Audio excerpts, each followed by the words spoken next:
Here's your daily news roundup from 97.9 WGBW. From the 97.9 WGBW newsroom, I'm Connie Fellman with this local news update. As our population in Wisconsin ages, UW Green Bay is looking to older adults to help boost enrollment and keep minds sharp, in addition to combating one of Wisconsin's ongoing workforce struggles. For years, there have not been enough working-age people to fill the jobs left by people retiring. The university is trying some unique approaches to learning that include more short-term certificates that advance job skills and ungraded courses to keep older adults socially engaged. Course options include everything from utilizing AI to English to Spanish translation. University leaders say it's a way pre-retirement age people can stay engaged in the workforce a bit longer. UWGB's focus on enrolling people outside the typical 18 to 24 age group has helped the college enrollment climb over the past decade at a time when many universities are seeing the opposite trend. There are currently more than 800 members of UWGB's Lifelong Learning Institute. One of our own hometown girls from Pulaski will be competing on the world's biggest stage for the second time in this year's Olympics.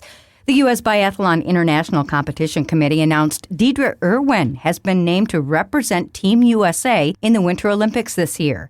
During the Olympic Games in Beijing in 2022, Irwin placed 7th in the women's individual, marking the best ever Olympic finish by an American biathlete.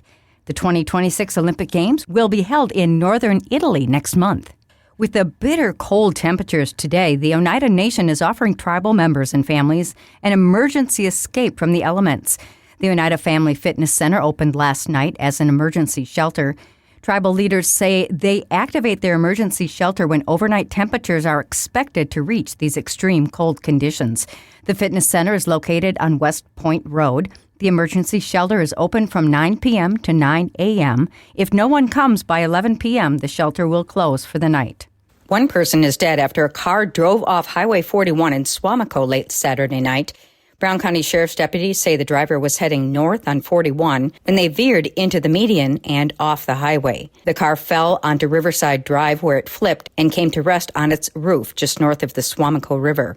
Authorities say the person died at the scene. Their name is not being released at this time. In new information about a stabbing in Clintonville last week, police say the stabbing victim actually stabbed himself, then lied about it. Police issued an update on Friday to an earlier news release about the stabbing. Initially, officers said 2 other people in the house weren't there when the stabbing happened. Police found inconsistencies in their stories. They're referring disorderly conduct, obstructing an officer charges to the Waupaca County District Attorney's Office.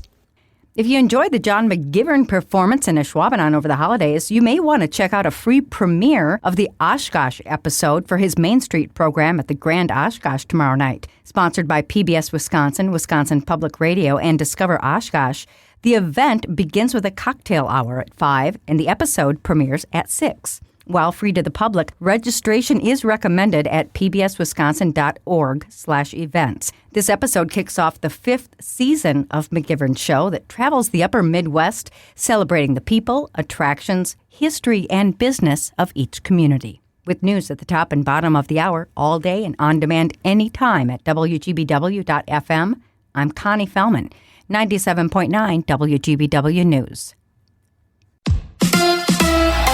The Badgers on a roll. Hi, I'm Mike Clemens with sports. College basketball. The Wisconsin Badgers getting ready for Thursday night's road game at Penn State. Tip-off time 6 p.m. Wisconsin with a 4-game winning streak after beating Rutgers 96-87 before a packed house in Madison. Nick Boyd had 32 points and 9 assists. Head coach Greg Gard. Obviously, Nick Boyd was really good. That his ability to attack, specifically against that defense, we were going to have people break them down. Obviously, like I said, a really good 20 in the first and get figured out for the second 20. So we need to be much better than that. And the Wisconsin women's team with a dramatic 94-92 win in double overtime over Oregon last night. Badgers head coach Robin Pinchton. You know, we don't talk about this a lot, but we've got 4 players in that starting lineup that haven't played in the Power 5 level before. Couldn't be more proud of them, but I'm more proud of them for that locker room than I am the scoreboard tonight. That's the Badgers head coach Robin Pinchton. With sports, I'm Mike Clemens. A little blowing snow this morning, then mostly sunny here through the day today. Our high right around 5 above, but that wind out of the west at 15 to 25 will keep the wind chill below 0 through the day today, so bundle up. Tonight, partly cloudy, 4 below. Tomorrow, sunny with a high of 9 above with more light snow tomorrow night. I'm meteorologist Sean Cable. That's your Green Bay News Roundup from 97.9 WGBW. Subscribe to this podcast on Spotify, Apple, or wherever you get your podcasts. And find more news anytime at WGBW.FM.